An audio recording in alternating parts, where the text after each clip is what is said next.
Alright, let's make it glow.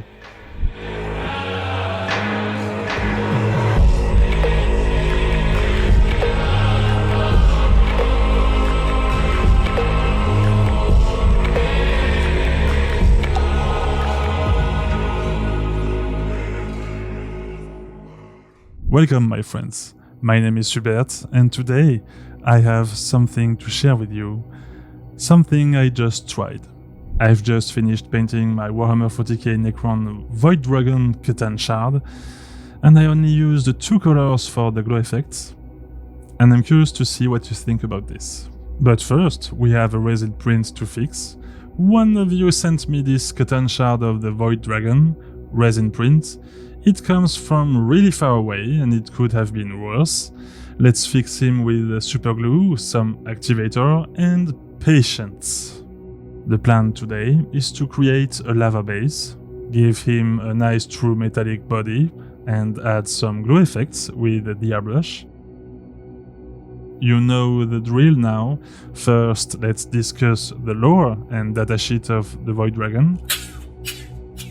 From the moment I understood the weakness of... Not now. Oh. He was said to be the greatest and most terrible of all the Catan. While eating stars, he took the form of a cloud of dark light. There may be a connection between this entity and the Dragon of Mars, which was imprisoned beneath the surface of Mars by the Emperor of Mankind before the Age of Strife. Yes, and if you've read Mechanicum, you might have heard of this story. So, lore-wise, this guy seems powerful. Let's see if it reflects on the table. It's a Necron Catan, or in French, a pain in the ass. He is the most tanky among them, with a 4+ invuln, 5+ feel no pain, having all incoming damage, reanimation protocols, plus the ability to heal himself in the shooting phase with an enemy tin can in range. Weaknesses? None. Well, it's slow. Okay, it's very slow.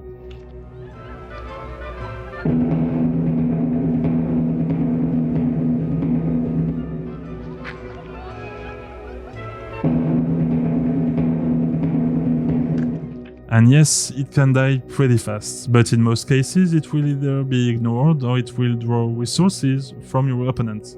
Let me rephrase, it will draw all the resources from your opponent. Bring me everyone. What do you mean everyone? Average damage potential while shooting, but this guy shines in melee. Look at this. Now that's a lot of damage! My advice is, hide him while walking towards a point, make him sit there and charge at the first thing that runs on oil. Pretty basic. Put this guy in melee against anything, and if it's a vehicle, well... I'm in danger! Well, before we continue, let me just take some time to thank you all for watching. The channel is growing, and it's so cool to share this with you. And while I have more Necron and Tyranid stuff to come, be also prepared for chaotic creativity in the coming weeks. Let's get back to it. For the lava base, this time I just pour some PVA glue and I'll paint the lava later. I love using PVA glue like this, but guys, if you want to reproduce this, quick warning, it will take 24 hours to dry. Now, what to do with his body? I've had many ideas for him, but in the end I went with what I knew how to do, with minor changes. While we'll be trying a new way to do glow effects, I wanted to also try a new enamel effect. Meet Streaking Grime. Looks cool, smells good, tastes good. Now meet Dark Streaking Grime. Trust me, it changes everything. I'll be using my Void Dragon as a test for a commission I'll show you in next video, and as it will be a commission, I must refrain from trying too much new stuff at once, so I try it now. Anyway, same Necron true metallic recipe as always, but with a twist. First a dark metal coat, then a zenithal one with chrome, warp lightning lays, then dark streaking grime on, then off. Since you've been a few to ask me about paint and enamel dilution and stuff like that, I'll add more context this time. Let's get to it. From the bleakness of the mind of Hubis, Omnicia saves us. From the lies of the anti-path, Circuit preserves us. Like and subscribe, and thy spirit will never get corrupted. Praise be the Omnicia.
let it rest overnight, as usual. It's now Sunday morning, and what I thought would take a few hours ended with me airbrushing my ass off for the whole day. You'll see.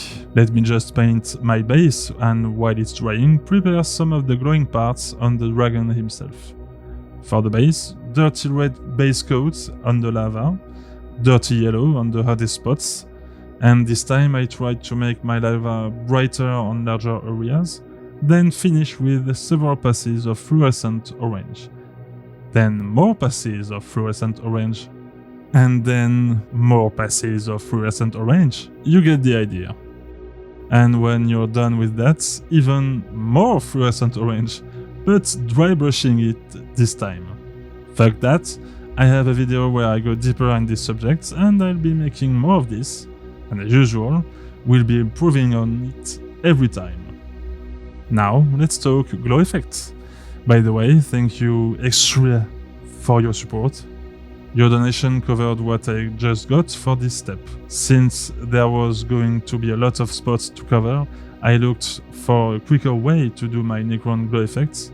I've tried a few things in the past, and one that stand out was the fluor green enamel from AK. But I don't like using it with the airbrush. A cheap one, okay, but I want to be able to do nice airbrush effects without destroying my tools, so the solution was simple. Ink. Acrylic ink. Titanium white and fluorescent green from Liquitex. I've been using this white for a while. It's perfect and it's easy to use with the airbrush. But a color ink? Never. And I had absolutely no idea if it'd do well, so let's try.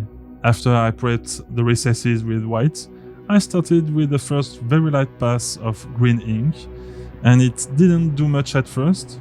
Told myself maybe the result will come later, especially after the white spots with the airbrush. And I think I was right. Or you tell me. Maybe I diluted the green ink too much. On to the second step now. Preparing the glowing spots with white. The key when trying high contrast, if you ask me, is diluting your paint right, as always. Just enough to prevent speckling or webbing. If you are new to this, there is no secret to it. Practice, then you'll get a good feeling of your ratios. Dilution ratios and pressure. There are tons of good vids about this on YouTube, so I won't reinvent the wheel. But if you have questions, feel free to ask. I'll be transparent with you. I had absolutely no idea of what to do with all these lightning effects, so I went the easy route. Don't overthink it. Focus on the contact points, and as there are lots of them, it should be enough for glowing effects. And as I got more and more spots ready with white, it started to take form, and I realized I was going to like it a lot. And let me tell you, when I switched back to green ink, especially on the small lightning tendrils above him, it felt so good. I mean, to me, and please share your thoughts on this, to me the effect works so well for no effort at all. It felt like I was painting above my skill. It felt like cheating. And yes, it's green on green, and it might be the reason it could look better, but now I want to try this with more colors. Inks work so well over white, and I even got my hands on some stuff that should help me a lot with recesses and complex shapes for next video, I swear. But yeah, even if it took me a lot of time, because there was a lot to do on the Void Dragon, it felt so good. Have you ever felt like this?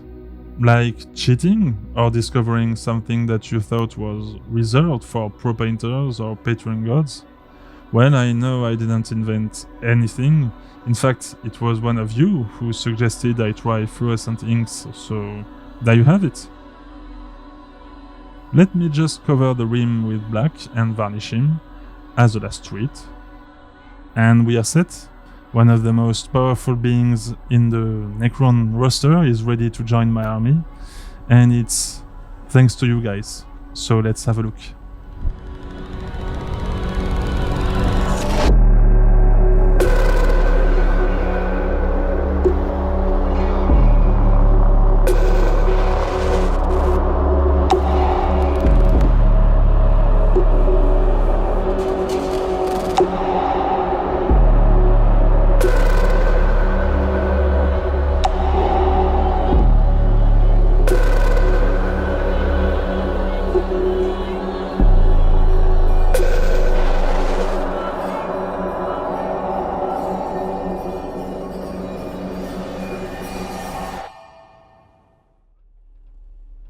There were so many things I wanted to do with this model, but at some point, reality sucks you back in and you have to make a choice. And I decided I would keep some of the ideas for later, maybe a second Void Dragon for show, or maybe for something different and sooner. I'm really happy with this one, and more importantly, I had a great time painting it, while chatting with some of you and watching Better Call Saul for the third time. I hope you enjoyed this one, and I can't wait to share more discoveries with you. This is all fine, but I've discovered recently that all this, discovering new stuff, reverse engineering, painting techniques, it all makes sense once shared with you guys. I will see you soon for more 40k stuff, and I have to confess I'm not really ready for this one. So until next time, happy painting!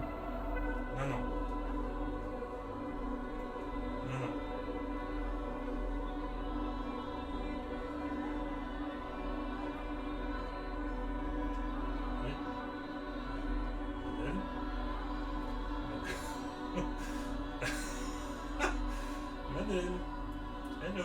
Voilà. Oui. Voilà, bien.